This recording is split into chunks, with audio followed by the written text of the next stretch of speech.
put your hands together for New Orleans' own Carl LeBlanc.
When did you first start playing music? How did that come about? Wow. Let me see. I did my first paying gig when I was 12 years old. What? And New Orleans is the kind of place where you can actually make a living playing guitar, so luckily, that's all I've ever done, play guitar. Who are some of the... Now, I've been hearing about some of the people you play with, and it's just really eclectic. I mean, who are some of these people that you've played with in your time? Let's see.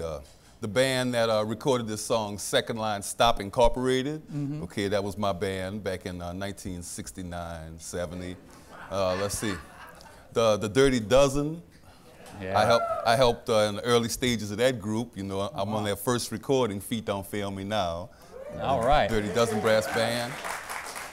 And, it goes on. I play with Fats Domino, like you said. It was his birthday yesterday. I toured with him for a while, yeah? Okay, Fats. I wonder how old he is now. You know, whenever I go by Fats, he called me his vegetarian guitar player because he has like 4 guitar players in the band, and, you know, whenever he cooks a pot of gumbo, he puts like about $300 or $400 worth of meat in gumbo. Any kind of meat you could think of, right? And so whenever he's laughing because he knows I can't eat it, everybody else in the band is eating his gumbo. He makes his own hog head cheese, you know. Oh, yeah. Real down home. How did you end up playing with Preservation Hall? Bob French is actually the one who brought me over there. And the first night I played, I got a guitar for the occasion and went and did the job. And the lady told me, I'm sorry, but the way you wear your hair doesn't fit with the image of Preservation Hall. Yeah. So back in those days, I probably told her to kiss my ass or something. Oh, are we on TV now? Can I say that? You can say that. Okay, yeah. I'm pretty sure I told her something like that, you know. And, so it was a long time before they asked you back, huh? Right, about 20 years later, right. You actually have Norvin Kimball's banjo, right? The first banjo player at Preservation Hall, Norvin Kimball, gave me his banjo a few months before Katrina. He really did, so. And that was one of the things that I saved, one of the few things that I have left. So other than being a really great musician, you're also an educator. You're teaching the next generation of young New Orleans musicians. Well, most of the guitarists in town, a lot of them have taken lessons from me, like Detroit Brooks and let's see, Anthony Brown and Jonathan Freilich. Many of the guitarists that we know around town have taken lessons with me, and I sit and watch all of them get to be Gambit Award winners and offbeat. I'm like, Yeah. So I'm using that, you know, I'm just saying, well, you know, I'm getting famous because of my students. I do it like that. But as you mentioned, I do have a group of students now. I'm directing the Preservation Hall Junior Band. And you should hear these kids. Unbelievable. I mean, got a 16-year-old trumpet player named John Michael who's playing like Lee Morgan and everything already, you know, and all of these guys are great. We took them to Carnegie Hall last year. They played at Carnegie Hall? Yeah, they played two songs with the Preservation Hall Band, so imagine that on their resume. I went to Carnegie Hall when I was 14, you know. Besides teach them how to play their instruments, what other things are you trying to get across to them? Preservation Hall is dedicated to the tradition of New Orleans music. So I'm teaching them all of these old songs, firstly, and then a lot of the etiquette that goes on with the music, how you're supposed to carry yourself to represent New Orleans music. You know, the old cats used to tell me, just wear a clean white shirt and a dark suit, you know, and that's it, you know, and play the music, and that's all you're supposed to do. And for the most part, playing at the country club and, you know, and at the yacht club and all of that, I feel, wow, a lot of times I'm thinking that it's supposed to be a next generation of this music now, because as I look around at the Metairie Country Club, the only ones who are there that are black are the people serving drinks and the people who are playing the music, you know. So that was part of the reason why I didn't feel good about playing Preservation Hall back in the 60s and 70s, because I felt that it was an image that I didn't want to portray. But I have a lot more respect for this music now, because I tried to play other kinds of jazz, and I found out it was like I was trying to do trigonometry before I learned arithmetic. Right. You know, so I had to go back and learn arithmetic first before I could, you know, start doing train and bird and all of that. Wow, so you started out at the branches and now you're coming back down to the roots of it. I like that. Passing them on. Right. Well, it'd be a big honor for you to play another song for all of us. Would you like to hear another song? Can you do that for us, Carl? Yes, I can. All right. This song is an adaptation of Louis Armstrong's West End Blues. We do it a little bit different, kind of put some words to it, because it took me longer than it took some. Who's to say when this affair began? Maybe Sunday evenings with the radio on BOK and Al Gurrier had sparked it. Or my folks' friend Joe Burns, who fanned the flame that led me to make a friend on West End. Let's see.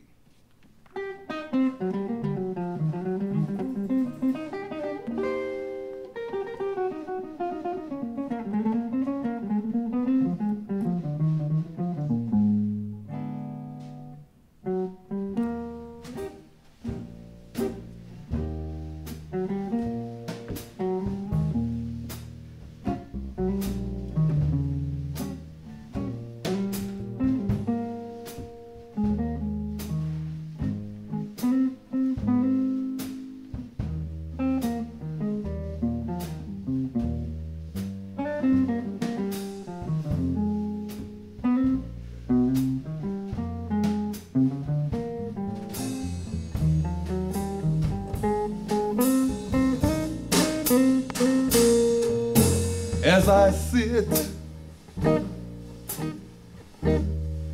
strumming chords of sad refrain on Punch Train.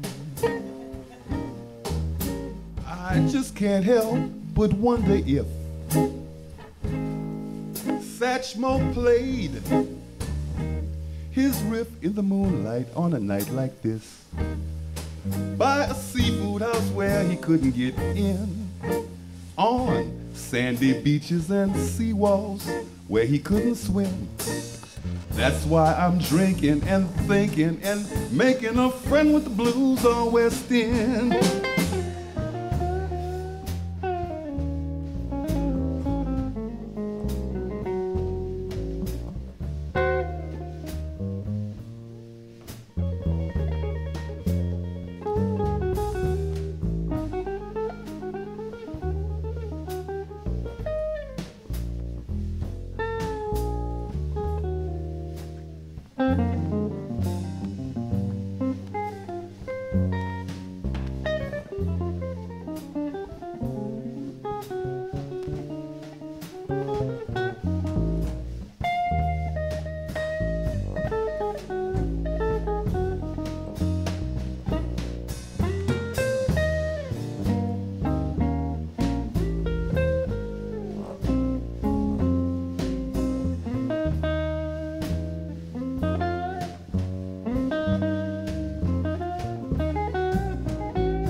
That's why I'm drinking and thinking and making a friend with the blues on West End.